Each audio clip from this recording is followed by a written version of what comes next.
نہیں جانتا, تو ان کا باطن تو صرف رب جانتا ہے. خدا کہتے نہیں بنتی, جدا کہتے نہیں بنتی, خدا پہ تم کو چھوڑا ہے, خدا جانے کے کیا تم ہو, ہمیں کیا پتا. ہم تو بس اتنا جانتے ہیں کہ تم اللہ کے رسول ہو, اللہ کے حبیب ہو, بعد از خدا بزرگ. تو یہ قصہ مختصر. تو لوگوں, مسلمان کیسا تھا جب تک تمہارے اندر عیاشی نہیں تھی, جب تک تمہارے اندر پاپ نہیں تھے, جب تک تمہاری بیٹیاں پردے کی پابند تھی, جب تک تمہارے گھروں میں, تمہارے قلعوں میں مسجدیں ہوا کرتی تھی, جب تک تمہارے یہاں صبح کو روزانہ تلاوت قرآن ہوتی تھی, جب تک تمہارے بچے تلاوت قرآن کرتے تھے, حافظ قرآن ہوتے تھے, اس وقت تک تم کامیاب تھے. آج مالدار اپنے بچے کو ڈاکٹر تو بنانا چاہتا ہے لیکن عالم دین بنانا نہیں چاہتا, کیونکہ قوم کا مزاج بنا ہے عالم بن کے مسجد کی امامت تو کرے گا. کس نے کہہ دیا کہ ہر عالم کو مسجد کی امامت ضروری ہے؟ کس نے کہا عالم کو مسجد کی امامت ضروری ہے؟ ارے عالم اگر انجینئر بن جائے, عالم اگر ڈاکٹر بن جائے, عالم اگر ٹیچر بن جائے تو کیا نہیں بن سکتا؟ کیا 1857 سے پہلے ہندوستان کی کورٹ کا, عدالت کا چیف جسٹس فضل خیر آبادی کی شکل میں عالم بھی ہوتا تھا اور جج بھی ہوتا تھا؟ جب تک امت میں فرقے نہیں تھے, فضل خیر آبادی جو ہندوستان کے لیے جس نے سب سے پہلے انقلاب کی آواز بلند کی, تن کے گورے من کے کالے انگریزوں کو ہندوستان سے نکال باہر کرنے کا فتویٰ جس فضل خیر آبادی نے دیا, وہ جج بھی تھے, عالم بھی اور حافظ قرآن بھی تھے, اور خانقاہ کے شیخ کے طریقت اور پیر بھی تھے. عدالت میں بیٹھ کر ظہر سے پہلے فیصلے کرتے, اذان ہوتی تو نماز ظہر پڑھاتے.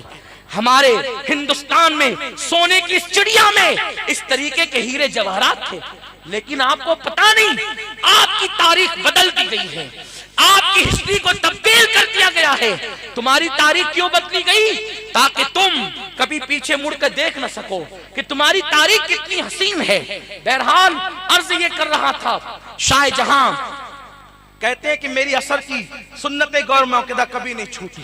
اب توجہ کرے, عمل ایسا, تکبیر اولا کبھی نہیں چھوٹی. کتنے نماز پڑھتے ہیں مالدار لوگ؟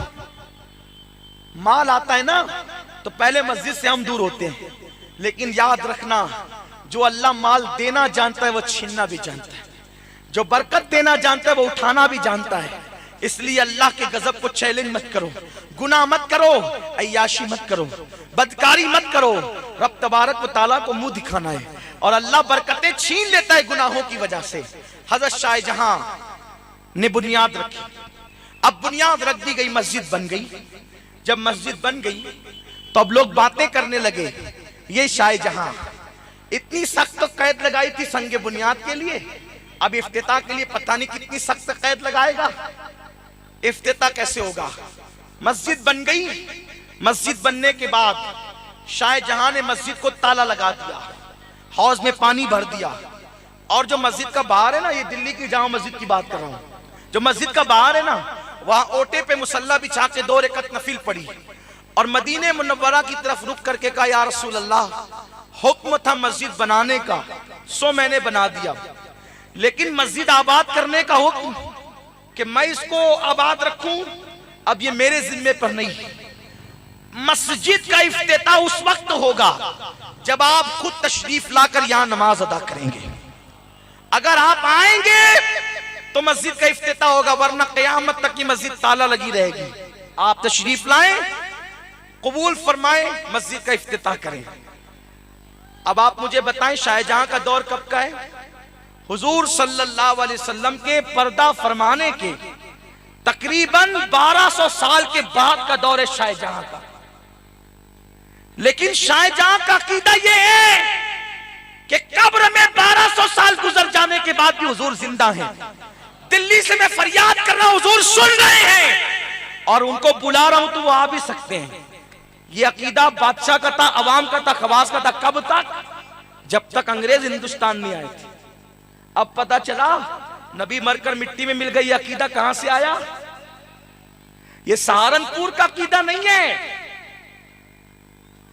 یہ عقیدہ قادیان کا نہیں ہے, یہ عقیدہ ندوہ کا نہیں ہے، یہ عقیدہ کہاں کا ہے؟ یہ عقیدہ برطانیہ سے آیا ہوا ہے، پرچار اس جگہ سے ہوا ہے، پرچار ان لوگوں نے کیا ہے، پرچار کی جگہ یہ ہے، لیکن عقیدہ آیا ہے یہ برطانیہ سے، انگلستان سے۔ یہ عقیدہ ہندوستانیوں کا نہیں ہے، یہ عقیدہ عربوں کا نہیں ہے۔ ارے عربوں کا یہ عقیدہ کیسے ہو سکتا ہے کہ صدیق اکبر نے رسول پاک کے پردہ فرمانے کے 2.5 سال کے بعد کہا کہ میرے انتقال کے بعد میرا جنازہ رسول اللہ کے قدموں میں رکھنا، اور حضور سے کہنا ابو بکر زندگی بھر ساتھ رہا تو مزار میں بھی قدموں میں سونا چاہتا ہے، اگر حضور اجازت دے تو مجھے حضور کے قدموں میں دفن کر دینا، اور اجازت نہ دے تو مسلمانوں کے قبرستان میں دفن کر دینا۔ قبر کے اندر سے بھی کوئی اجازت دے سکتا ہے؟ ہاں دے سکتا ہے، یہ صدیق اکبر کا عقیدہ ہے۔ الخصائص الکبریٰ میں امام سیوطی نے لکھا ہے، پتا چلا کہ یہ جو عقائد تمہارے اندر آئے نا، تقویت الایمان والا عقیدہ، حفظ الایمان والا عقیدہ، براہین قاطعہ والا عقیدہ، یہ سارے عقائد کے ذمہ دار پرچار مولویوں نے کیے ہیں۔ یہ عقیدے لانے والے انگریز ہیں، تن کے گورے من کے کالے انگریز ہیں یہ، ورنہ ہمارے عقائد کیا تھے؟ عوام کا بھی عقیدہ تھا، حضور کو بلائیں اگر چاہیں تو آئیں گے۔ لوگ کہتے ہیں ان سنیوں کو کیا ہو گیا؟ کہتے ہیں میرے آقا آؤ کی مدت ہوئی ہے، تیری راہ میں اکھیاں بچھاتے بچھاتے، سنا ہے آپ اور عاشق کے گھر تشریف لاتے، میرے گھر میں بھی ہو جائے چراغاں یا رسول اللہ۔ جب حضور کو حاضر و ناظر مانتے ہو تو پھر یہ کیوں کہتے ہیں میرے گھر میں بھی ہو جائے چراغاں یا رسول اللہ؟ حضور تو حاضر و ناظر ہے، پھر بلاتے کیوں ہو؟ یا تو حاضر و ناظر ماننا چھوڑو یا بلانا چھوڑو۔ ہم کہیں گے دونوں نہیں چھوڑ سکتے، کیونکہ تجھے نہیں معلوم ہے ہمارا عقیدہ کیا ہے۔ ہم حضور کو حاضر و ناظر مانتے ہیں روحانی طور پہ، اور بلانا چاہتے ہیں جسمانی طور پہ، یہ ہے ہمارا عقیدہ۔ وہ تو کہتے ہیں حضور اگر جسمانی طور پہ بھی آ جائے تو کرم ہوگا۔ بہرحال شاہ جہاں نے کہا حضور آپ تشریف لائیں، اگرچہ یہ تاریخی واقعہ ممکن ہے اس کو کوئی مانے نہ مانے، لیکن ابھی ہم اس کو دلیل سے مزین بھی کریں گے قرآن اور حدیث کی، یہ تاریخی واقعے کو۔ پھر کیا ہوا؟ شاہ جہاں نے کہہ تو دیا، کئی دن گزر گئے، روز دروازہ کھلتا، صبح کو ہاؤس دھویا جاتا، پانی پھینکا جاتا، نیا پانی بھرا جاتا، بس کسی کو نماز پڑھنے کی اجازت نہ تھی۔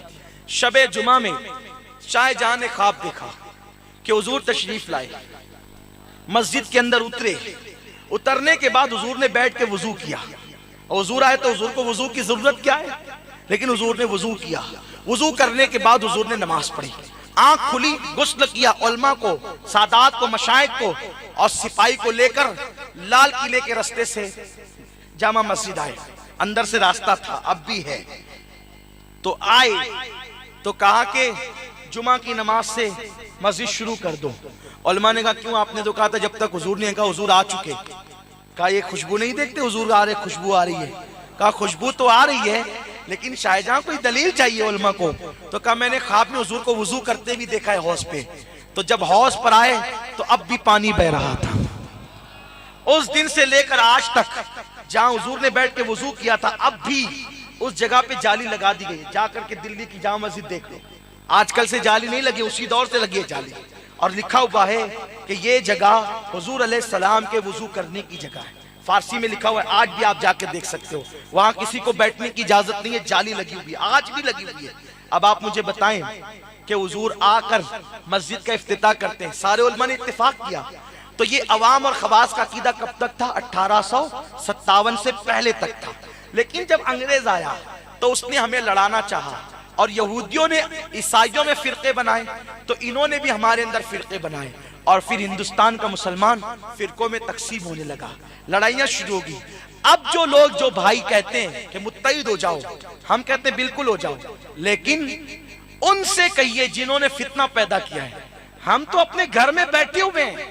دیکھیں ایک مثال بتاتا ہوں، ایک ماں کا اور باپ کا گھر ہے، اب باپ کے بیٹے ہیں 10، ٹھیک ہے، اس کے 10 بیٹے ہیں، بیٹا شادی کر کے نکل کے گیا الگ، دوسرا نکل کے گیا الگ، تیسرا نکل کے گیا الگ، چوتھا نکل کے گیا الگ، 10 کے 10 بیٹے میں سے 9 الگ الگ ہو گئے، اور ایک بیٹا ماں کے پاس اور باپ کے پاس بچا۔ اب محلے کے پنچ آتے ہیں نا، تو جو بیٹا ماں کے گھر میں رہتا اسی کو کہتے ہیں بیٹا اتحاد کر لو، اتحاد کر لو،